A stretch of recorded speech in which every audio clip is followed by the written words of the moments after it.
આ નારા તૂટી જાય છે ઘડે ઘડે. આજે 4 વર્ષથી અમને તકલીફ છે આવવા જવાની, તીરો કાઢવાની, આવવા જવાની, બધી નિહાળીઓને બધાને બહુ તકલીફ પડે છે. તમારી શું માંગ છે? મારે ગાડીએ ધોવાઈ જાય છે એટલે કેવું નારું બને છે કહેવાય.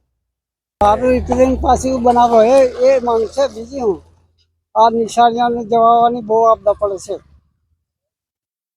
ધોકનને હો જવાતું નહીં.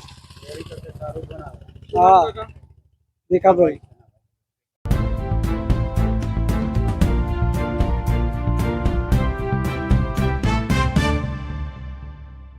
બોડેલી તાલુકાના વાટા ખડકલા વચ્ચેના બ્રિજના એપ્રોચ ધોવાતા ગ્રામજનોમાં રોષ. નમસ્કાર દર્શક મિત્રો, આપ જોઈ રહ્યા છો વોઇસ લાઇન છોટાઉદેપુર.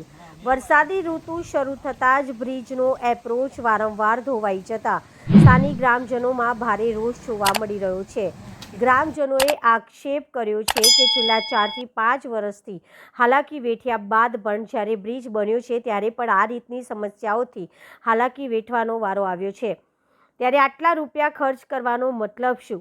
સ્થાનિકોના જણાવ્યા મુજબ અંદાજિત રૂપિયા 4 કરોડના ખર્ચે તૈયાર કરાયેલા બ્રિજનો એપ્રોચ વરસાદની ઋતુ શરૂ થતાં જ ધોવાઈ ગયું, જેના કારણે બ્રિજના બાંધકામની ગુણવત્તા અને કામગીરી કરનાર એજન્સી તેમજ કોન્ટ્રાક્ટરની કામગીરી સામે અનેક સવાલો ઊભા થયા છે.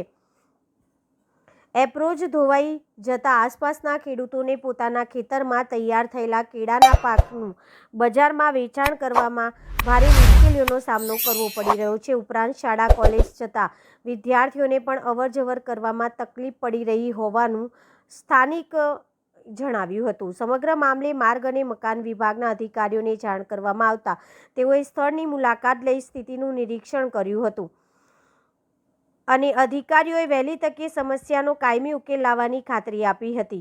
જોકે ગ્રામજનો હવે માત્ર આશ્વાસન નહીં પરંતુ કાયમી અને ગુણવત્તાયુક્ત ઉકેલની માંગ કરી રહ્યા છે. Bureau report Virendrasinh Desai, Bodeli, Chhota Udepur.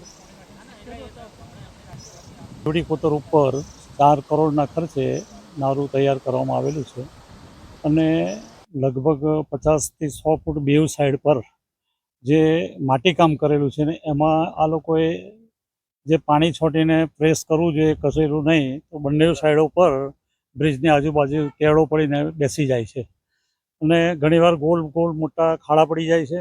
એમાં લોકોને જવા આવવાની ઘણી તકલીફ પડે છે. તો અમે કોન્ટ્રાક્ટ સાથે વાત કરી કે ભાઈ તમે અમારો કાયમનું કંઈક સોલ્યુશન લાવો.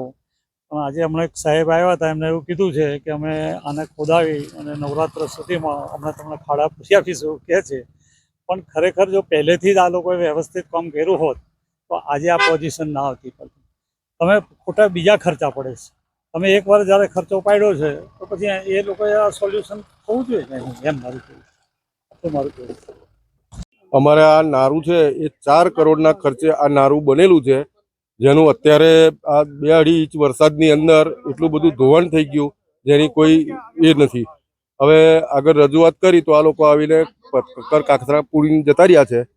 હવે આ રસ્તા ઉપર બીજા બધા રસ્તા બંધ છે, એટલે જેતપુર પાવીથી લોકો મધ્યપ્રદેશના આજુબાજુના ગામડાના કવાટ સુધીના લોકોનો રસ્તો આ રસ્તા ઉપર જવાનો આવે છે. જો આ નારું જો ના બને હરખું તો અવર જવર બધાની અટકી જાય એવું છે. આજુબાજુના બધા ખેડૂતોને કેળા છે, બોડેલીનો બધો મોટા ભાગનો અમારો વ્યવહાર હોય છે. હવે બજારમાં જવું હોય, કંઈ ખરીદી કરવા જવું હોય તો કઈ રીતે જવું? જેવું કે ખેડૂતોને ખાતર લેવા જવું, દવા લેવા જવું, બિયારણ લેવા જવું, ટ્રાન્સપોર્ટેશન બધું અટકી જાય છે. નાનું મોટું ટ્રાન્સપોર્ટેશન અટકી જાય. અમારા બધો ખેતીનો માલ ખેડૂત છે, અમારો માલ કઈ રીતે અમારે બહાર પહોંચાડવો? અમારી રજૂઆત એટલી જ છે કે આ વહેલી તકે આ નારાનું સમારકામ થાય અને ચાલુ થાય એવી અમે આશા રાખીએ છીએ.